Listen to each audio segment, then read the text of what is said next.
आईएमजेई या फिर management quota, तुम्हें कौन-सा रूट तुम्हें लेना चाहिए? अगर तुम बहुत ज़्यादा कन्फ्यूज़न है या तुम आईएमजेई के थ्रू से जाओ या फिर डायरेक्ट एडमिशन लो, तो ये वीडियो तुम्हारे लिए है। आज अपन लोग पूरे रियल टॉक्स के लिए ऊपर बात करेंगे, फैक्ट्स पे ऊपर बात करेंगे, प्रोज़ भी देखेंगे, आईएमजेई के थ्रू से जाते हो तो क्या प्रोज़ रहते हैं या फिर डायरेक्ट एडमिशन लेते हो तो तुम्हारे क्या प्रोज़ रहते हैं। अगर तुम आईएमजेई के थ्रू से जाते हो तो तुम्हारे कौन से कॉन्स बन जाते हैं। हाँ भैया, कॉन्स भी होते हैं, डेफिनिटली तुम्हें कॉन्स मिलेंगे।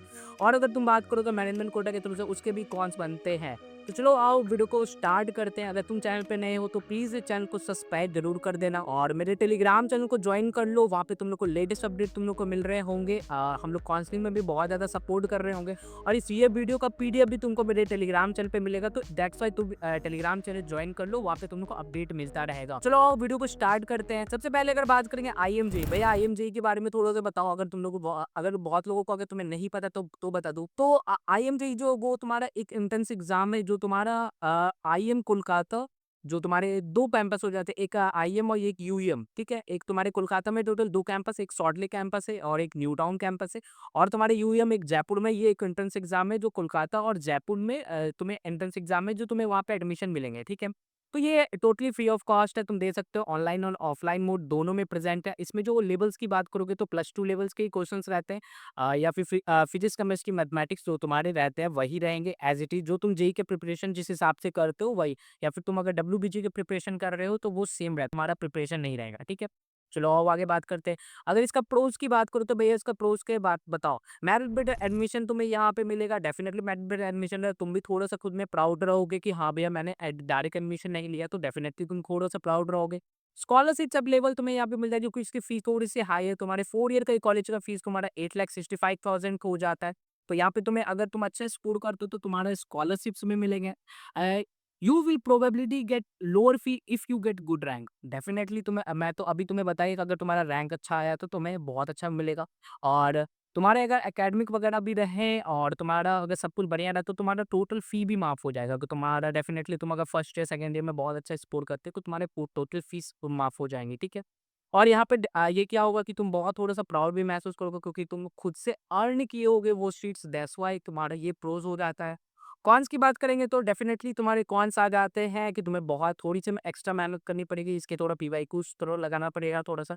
और सीट्स जो होता है वो थोड़ा लिमिटेड सीट्स होते हैं, ज़्यादा सीट्स तो रहेंगे नहीं क्योंकि ईच ब्रांच वाइज़ में तुम्हारा कुछ, क्योंकि इसमें आईएमजेई के थ्रू से भी फुलफिल होते हैं, डब्ल्यूबीजी के थ्रू से फुलफिल होते हैं, फिर डायरेक्ट एडमिशन के थ्रू से फुलफिल, टोटल 3 मेथड है। तो दैट्स व्हाई थोड़ा सब में सीट्स जो वो तुम्हारे डिवाइड हो जाते हैं, तो इसीलिए तुम्हारा थोड़ा-सा कम सीट्स मिलता है। और कोई गारंटी नहीं है जो तुम ब्रांच लेना चाहते हो वो ब्रांच तुम्हें मिल जाए। अगर तुम्हारा रैंक अच्छा नहीं आया तो तुम्हें लोअर ब्रांच लेना पड़ेगा। अगर तुम सीएसई चाह रहे हो, तुम्हारा रैंक अच्छा नहीं है तो तुम्हें शायद मैकेनिकल भी मिल सकते हैं, सिविल भी मिल सकते हैं। ये तुम्हारी कॉन्स हुए, ठीक है? तुम अब आईएमजी के बारे में समझ गए।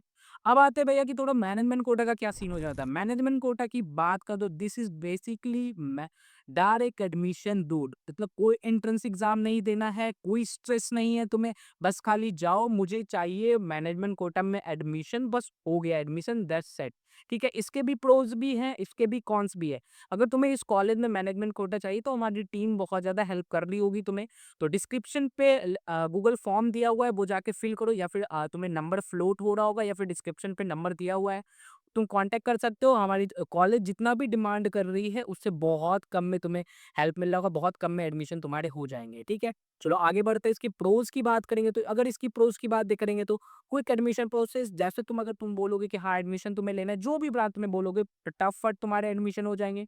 You can something choose your preferred branch और स्ट्रीम, मतलब कौन से ब्रांच तुम्हें चाहिए, कौन सा स्ट्रीम चाहिए तुम्हारा, ये तुम खुद से प्रेफ़र कर सकते हो। जैसे कि तुम्हारा एंट्रेंस में क्या था कि तुम्हें प्रेफ़रेंस नहीं मिलेगा, तुम्हारा रैंक अच्छा है तो डेफ़िनेटली तुम जो भी चूज़ करना चाहे तुम चूज़ कर सकते हो।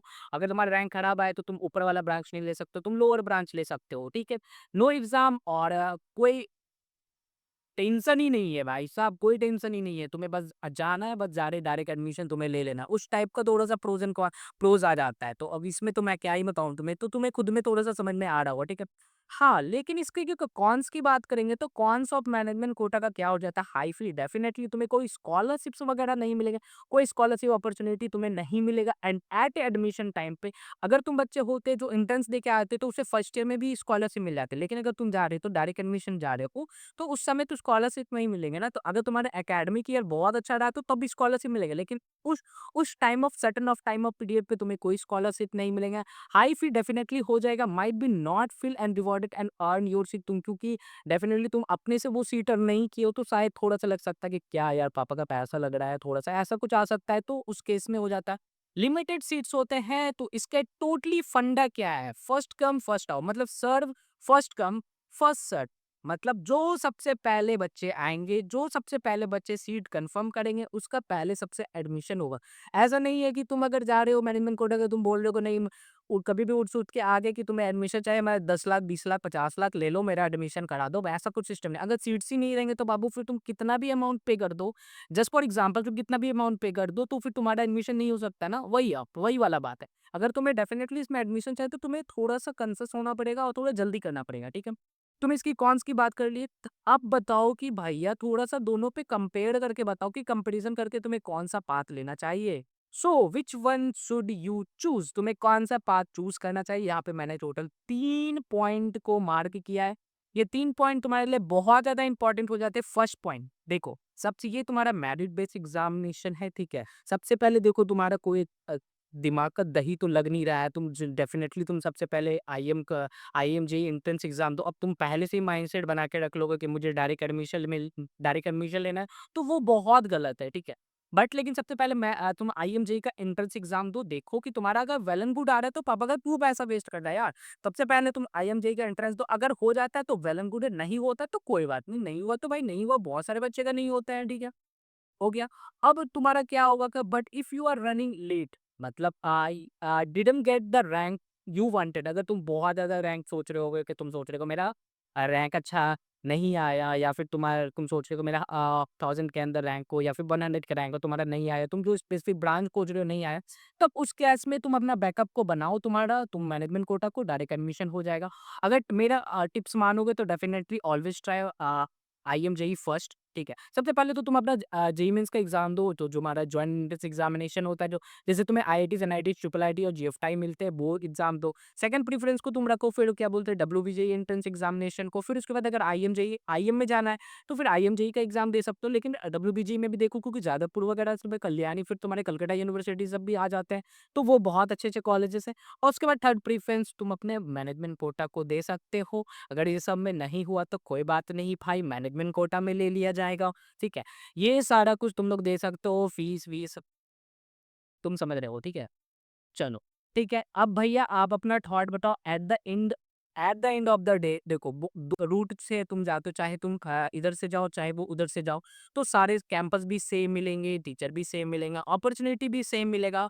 बट तुम आए किस हिसाब से हो, वो मोटिवेशन जो होता है ना कभी-कभी बच्चे लोग का, वैसा कोई सिस्टम नहीं है, ठीक है? कोई दिक्कत वाली बात नहीं है।